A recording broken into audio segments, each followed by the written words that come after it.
ce sera non chacun.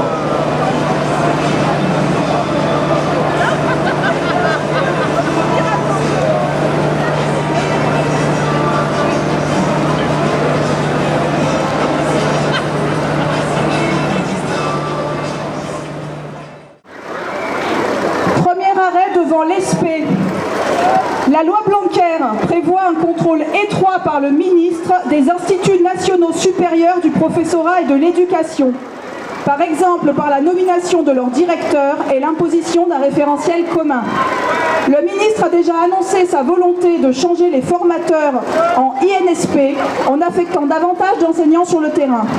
Une mesure qui peut sembler a priori positive, mais qui pourrait aussi permettre de recruter des formateurs conformes et davantage soumis à l'autorité hiérarchique pour encadrer à moindre coût les futurs enseignants. En 2022, des fonctionnaires stagiaires arriveront directement en classe après le concours d'admission en M2. En effet, les futurs professeurs ne deviendront fonctionnaires stagiaires qu'après la totalité de leur formation en INSP. Cette mesure a deux conséquences.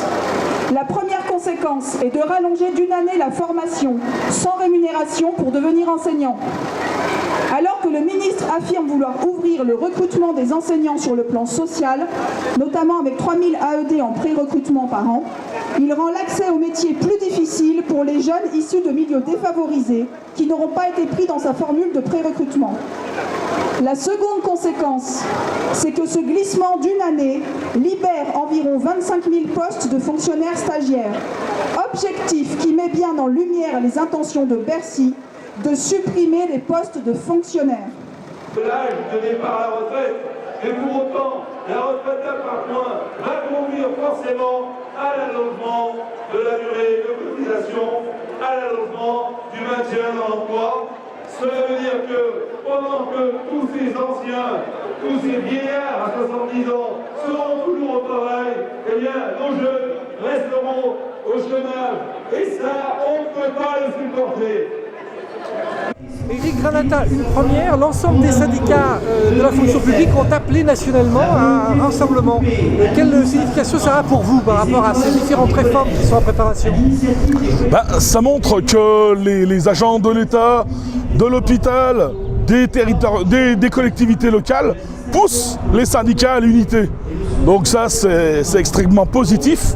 Voilà, hein, toutes les OS ont aussi conscience que les mesures, que ce soit de Blanquer, que ce soit de Buzyn, que ce soit de Darmanin, pilotées bien entendu par le couple Philippe Macron, pour les grands patrons, ça conduit vraiment la France dans le... Pour le gagner, on se battra pour le statut, il est à nous, on s'est battu pour le gagner, on se battra. Le statut, il est à nous, on s'est battu pour le gagner. Je crois que là, on est arrivé à un tournant et la destruction est tellement massive que les organisations syndicales comprennent que les gens ont besoin de l'unité pour bloquer le pays et empêcher le gouvernement de faire ce qu'il veut faire. Donc je pense que c'est l'urgence de la situation sociale et puis une dégradation généralisée sur fond de répression, il faut bien le dire, du gouvernement. Parce que pour notre part, on ne parle pas de violence de la police, mais on parle de la violence du gouvernement qui instrumentalise la police pour réprimer un mouvement social légitime. Le gouvernement a décidé de dynamiter la fonction publique. L'hôpital en fait partie. Leur projet, c'est la privatisation de pans entiers de missions de service public, ménage, blanchisserie, restauration et logistique.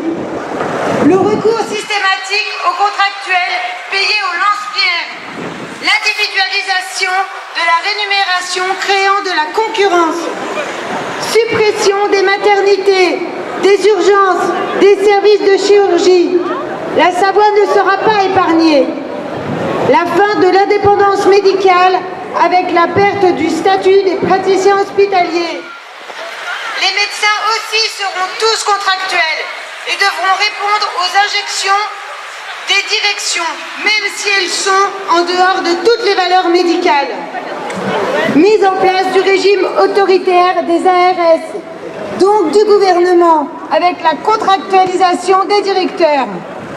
Toutes ces mesures ont un seul objectif: supprimer des milliers de postes et avec eux, supprimer l'égalité des soins pour tous. Depuis des années, les gouvernements se succèdent avec toujours la même idée en tête: avoir la peau des fonctionnaires, directeurs muselés, médecins obligés, soignants méprisés, agents logistiques oubliés, patients abandonnés. Parce qu'il n'y aura jamais de république sans service public. Plus que jamais, il faut résister, revendiquer et reconquérir.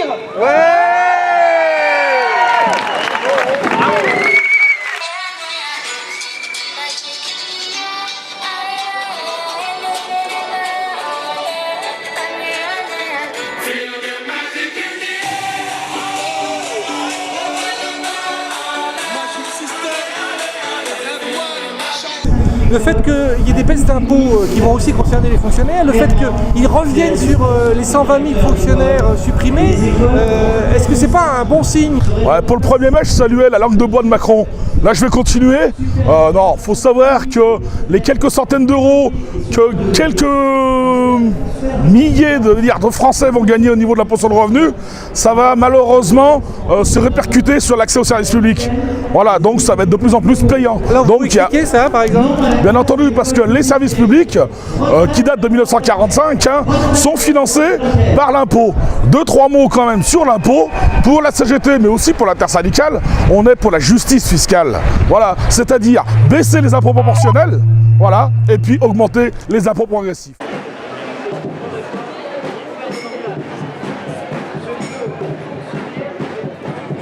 Non, ça n'est pas convaincant parce que c'est un petit peu de la poudre aux yeux.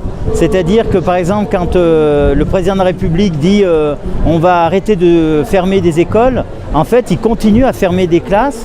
Il continue à fermer, par exemple, dans l'hôpital, des lits d'hôpitaux. Alors certes, les hôpitaux ne sont pas fermés, mais des services entiers disparaissent. Donc en fait, les mesures annoncées ne font pas face à la demande de la population et notamment d'avoir des services publics de qualité parce que justement, les services publics, c'est un amortisseur de la crise sociale. Ça protège la population et ça garantit l'égalité de traitement de tous les citoyens. Et les gens ne sont pas dupes, ils savent très bien que la fonction publique, elle passe par la défense des fonctionnaires qui travaillent avec un esprit service public au service de la population.